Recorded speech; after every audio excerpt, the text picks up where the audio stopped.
Due Process, winner of 21 regional Emmy Awards, including the 2010 New York Emmy for our coverage of voting rights and the 2012 Mid-Atlantic Emmys for Outstanding Interview Special and Outstanding Discussion Series. Due Process is a presentation of Rutgers School of Law, Newark, and the Edward J. Blaustein School of Planning and Public Policy. Studio facilities provided by the Rutgers ITV Studio, Division of Continuing Studies. I mean, I was a monster. I was a ghoul. I was a thief. I stole people's lives. The teenage DC sniper, now a 27-year-old lifer. A prisoner with no chance of parole, his mentor executed, their victims 10 years dead. But a decade later, the questions remain of how and why. Some answers in a startling new book from a social worker and a clinical psychologist who worked with the Malvo defense. Their revelations on this edition of Due Process. Major funding for Due Process provided by the Fund for New Jersey, supporting informed citizens for an effective democracy.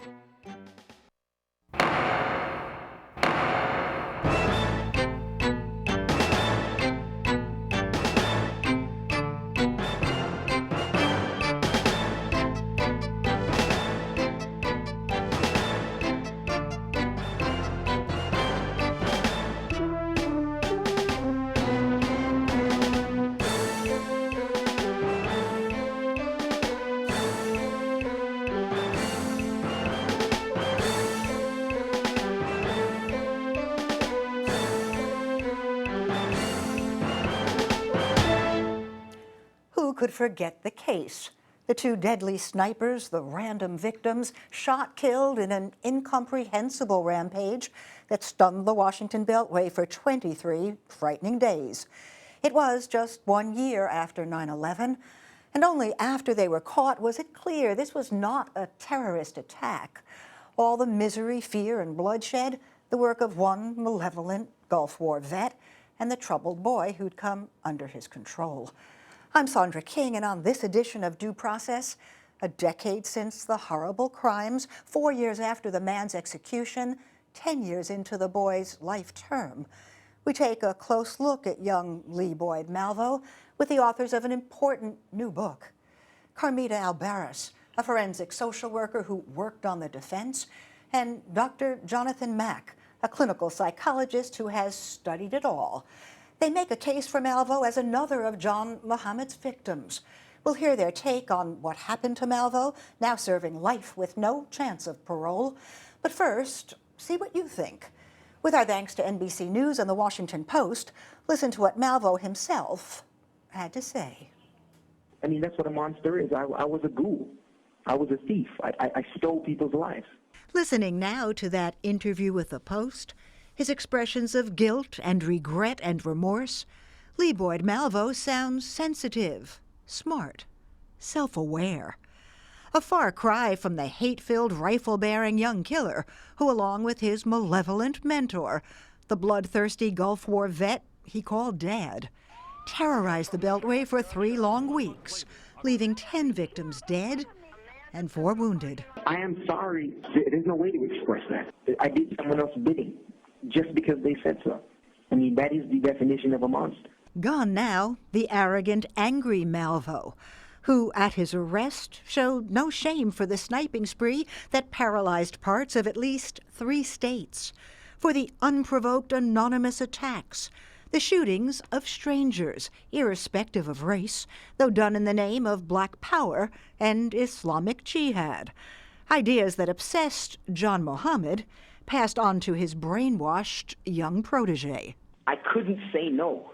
I had wanted that level of love and acceptance and consistency for all of my life. I feared letting him down more than I feared death. But this new book looks beyond that old story to the tale of an abandoned, abused, and love-starved child, searching for guidance, acceptance, a father, finding all of it, tragically, in the person of a madman. For the entire period when I was almost 15 until I got arrested, I was sexually abused by John Muhammad.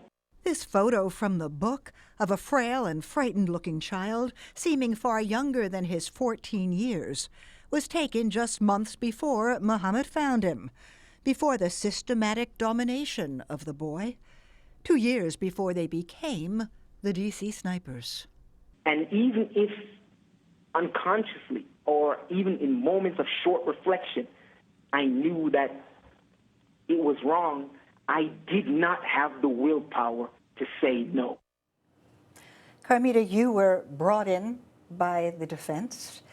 You won Lee Boyd Malvo's trust. You got him to open up. You helped to save him from the death penalty. Who was this kid and what happened?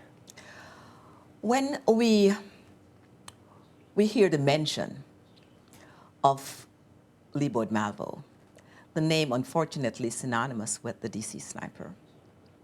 However, this is a young man who, as a child, had such great potential. He could have been anything.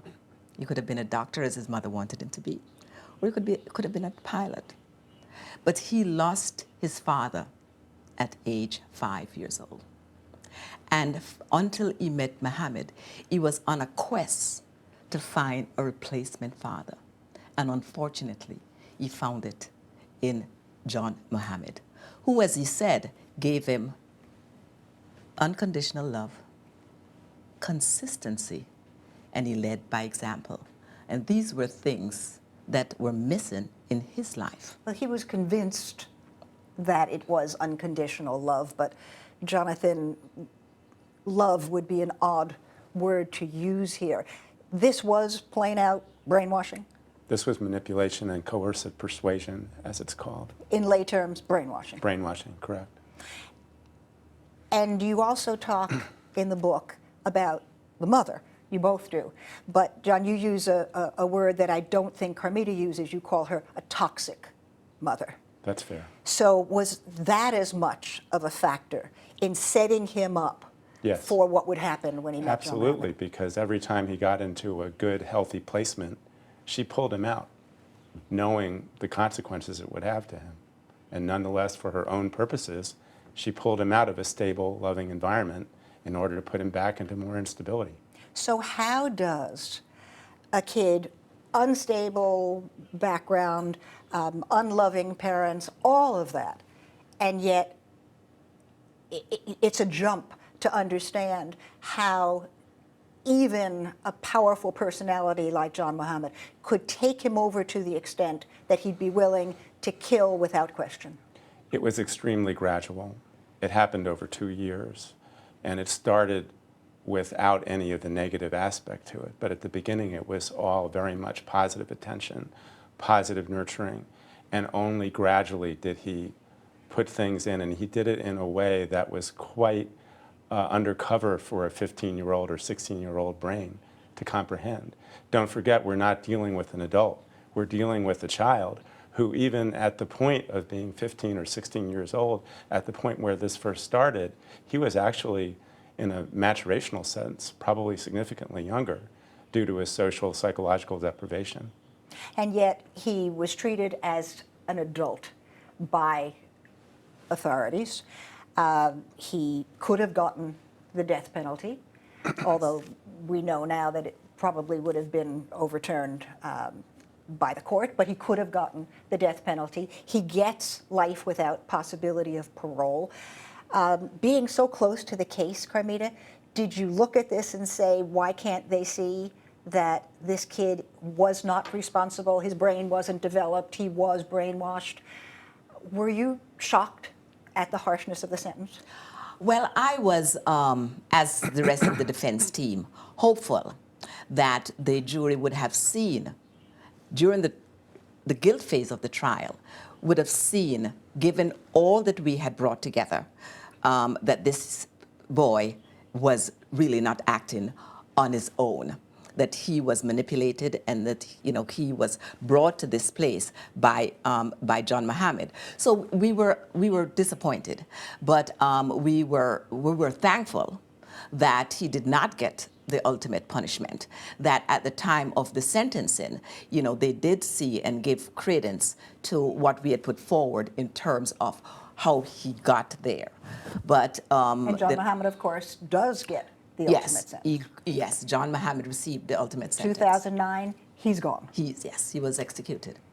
So when you look at what happened at trial, do you feel, let me ask you, John, were there mistakes made? There was an insanity defense attempted. It was unsuccessful.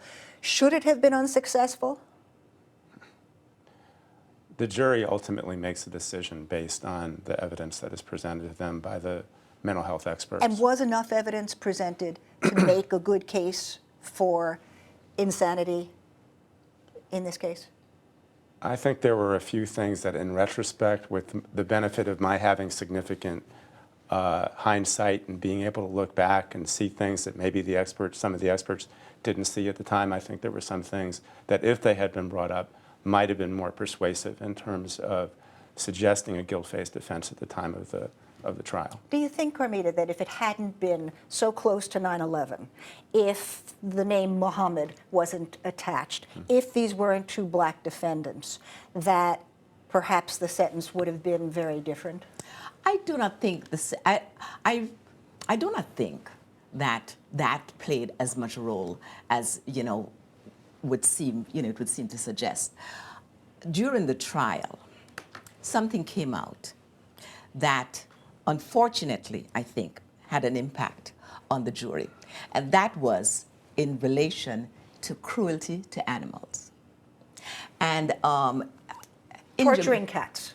Yes. Which was labeled juvenile conduct disorder. Yes. By the opposition, by the prosecutor's side. Mm-hmm. Absolutely. Which was probably incorrect. Yes, because due to cultural factors. Absolutely, because the cats are not favorites in Jamaica. I would say that, but they come with certain superstitions, and it's at least when I was there, cats they're there to catch rats, and so they are not the lovable creatures as domesticated as they are here. The fact that he was sleeping with a cat really speaks to how deprived he felt. And when the cat wet the bed and his mom wanted him to get rid of the cat, she forced him to get rid of the cat. And so, that was, and his stoning of the cat, as I said, is something that is culturally normal in Jamaica. But you think that made a real difference? I think that made a real difference because then, immediately, I was at my office when it came. Everything, that whenever there was any testimony, it came on CNN, and that was it. Malvo was killing cats, and so that really was sort of turned, and I think that was a turning point in the case. That's my opinion. Of course, the other factors may have contributed, but I do believe that the kind of defense that was mounted and the experts that were brought in, I really felt that, as much as could have been done, but that little factor that was not taken into its cultural context was unfortunately played a role. Carmita, this book really does read like a novel. It's beautifully written. Thank you so much. And very, very moving. Now, you know that there are people who are sitting out there right now saying, why are we having this sympathetic conversation about this mass murderer? And how would you answer them, John? I would say that it's a good question, and that at the end of the day, murder is still murder. But you have to be able to understand the individual case. And the Constitution and the way this country is run requires that mitigating factors and that the mental state at the time of the crime of the person who commits the murder is an important thing for the jury and the judge to consider. Therefore, it is critical that we as mental health experts are able to go out there and to correctly and accurately present exactly what the mental state of the individual was. I think that there were some aspects to that, like reactive attachment disorder, which was not brought up even though it was quite obvious in retrospect. I think the reactive attachment disorder wasn't argued. I think there were some cognitive issues in Malvo that came out in the testing that weren't brought up. I think that we now know that the brains of 17-year-olds are quite immature and that the frontal cortex is not developed, and that is in combination with some of the cognitive weaknesses that he showed on the testing that weren't brought up. You put all those together, then you put the fact that conduct disorder was raised in an inappropriate context in terms of not taking the cultural factors of Jamaica into account, and the fact that stoning cats is a legitimate activity for a youth over there. You put it all together, and I think you can argue that certain things that the jury should have been presented were not, and that therefore his constitutional rights were not fully argued as it's laid out, but the jury accepted what was presented, and that was it. Now, the other thing, Carmita, that doesn't come out at trial, and that never came out in all of your dealings with him over the course of 10 years, was what he now says, we heard him say it, was sexual abuse from the time he was 14 years old and met John Muhammad, sexual abuse at this man's hands. Do you believe that that's true? Yes, I absolutely believe that's true. I suspected it all along, but I would not force it out of him. I recognized that he had to come to a place where he felt safe enough to reveal this, given where he was going to be going in prison, given that he was still young and still vulnerable. He had to feel comfortable about that. And so when it was revealed, he actually called my office and told me, in fact, what he said was, that thing.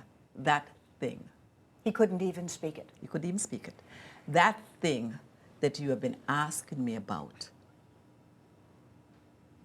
I said, were you being molested? He said, yes. Would that have made a difference, do you think, to the jury? I think so. I think so, too. I think so. Because where he's wound up is not just in prison. Yeah.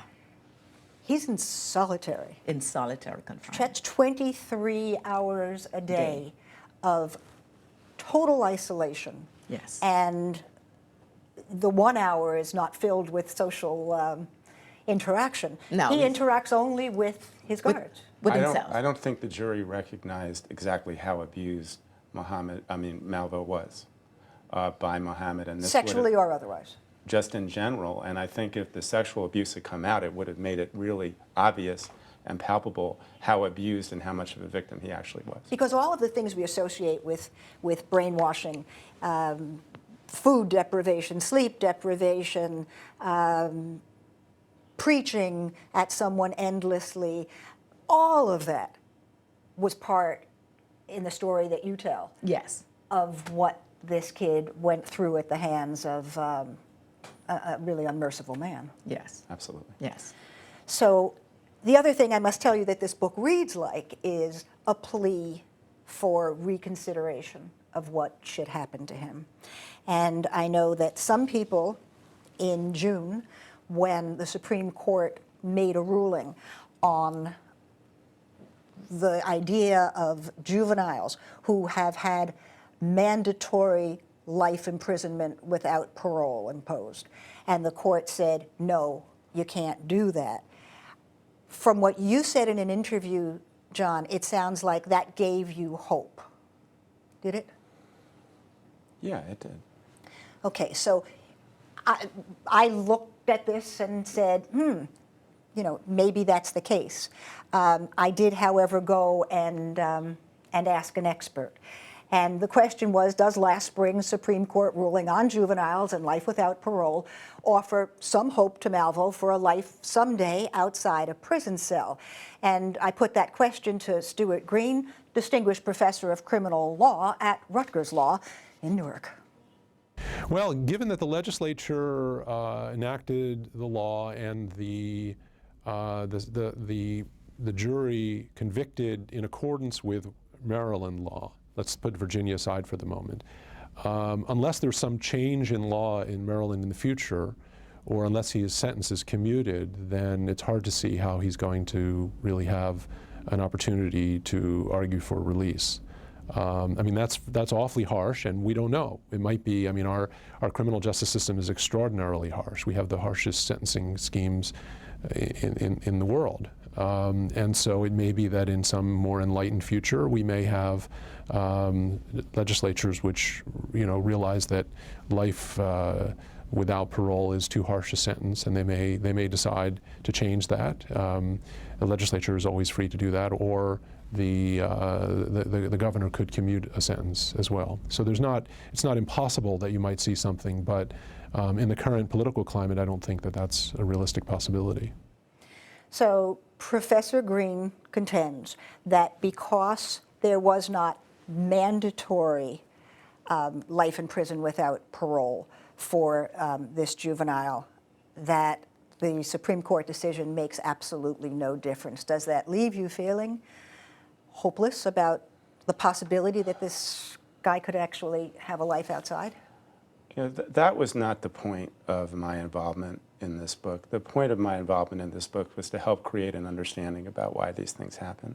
Whether Malvo is released, whether he is not released, doesn't change our mission, which is to help understand how these things happen, why they happen, sure, and what can be what can be done in the future to prevent the epidemic of violence that continues to this day. Right, and I want to go back to that, because I think that is ultimately what you bring away from the book. But the other thing you bring away is that you really care about this human being. Yes, I really care. And are you hopeless, or do you really still believe that there is a possibility?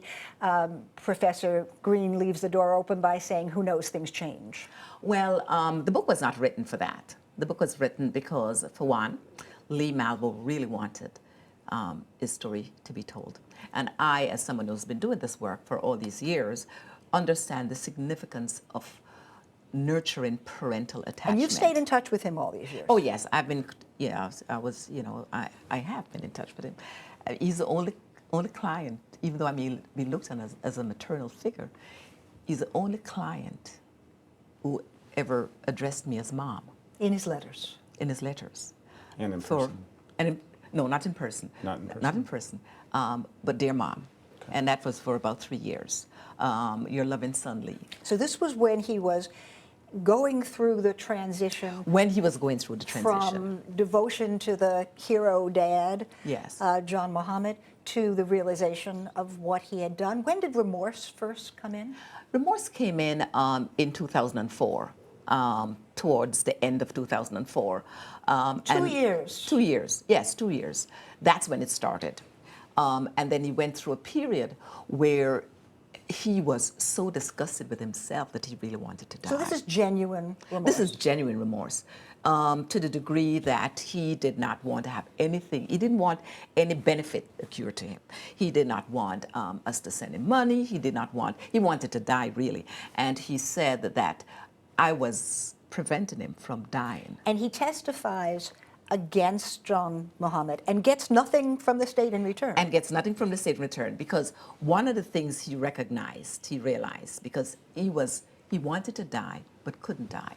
And he actually spoke to one of my associates, because I had gotten to a point where I had to pull away, because he blamed me for not getting the death penalty, and he thought that he deserved the death penalty. And so one of my associates said to him, well, given that you're trying and you can't do it, maybe what you need to do is to use your life so others can learn. Now, with less than a minute left, it goes so quickly. Yes. Let me ask you, John, what you started to say before about what the ultimate lesson of this book, this story, and this man's life is. What? I think the ultimate lesson is that when children are traumatized and abused, that it is not without social consequences. I think that research has shown that when children have a combination of any type of brain damage or brain injury, in combination with psychosocial abuse, neglect, sexual abuse, whatever, that you're setting this individual up to become a violent offender, especially if they're male. And in this case, you just had a kid who meets the really wrong person. The wrong person. It is an endlessly interesting, tragic story. My thanks to Carmita Albaris and Dr. Jonathan Mack for helping us to tell it. And our thanks to you for watching Due Process. We hope you'll join us next week and every week for more on law and social justice, and watch us online at dueprocesstv.rutgers.edu. For Ray Brown, who'll be back with us next week, and associate producer Tanya Ivanova, I'm Sandra King. We'll see you next time.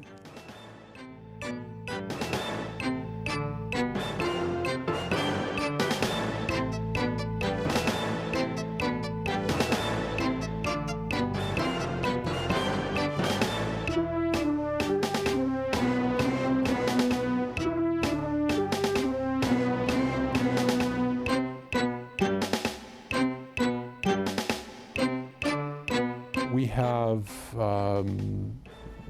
people who were young and probably subject to terrible conditions growing up, people who might have had an opportunity for a better life, but who committed heinous crimes when they were young and they were tried as adults.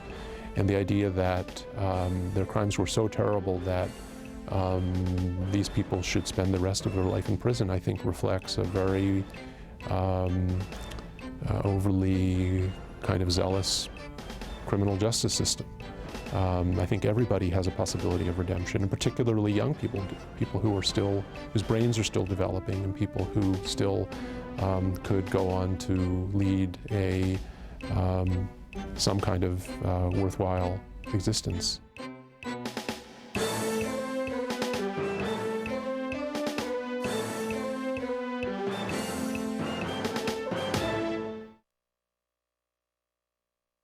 Want even more insight on law and justice? Become a fan of Due Process on Facebook. Follow us on Twitter and watch us on demand on YouTube.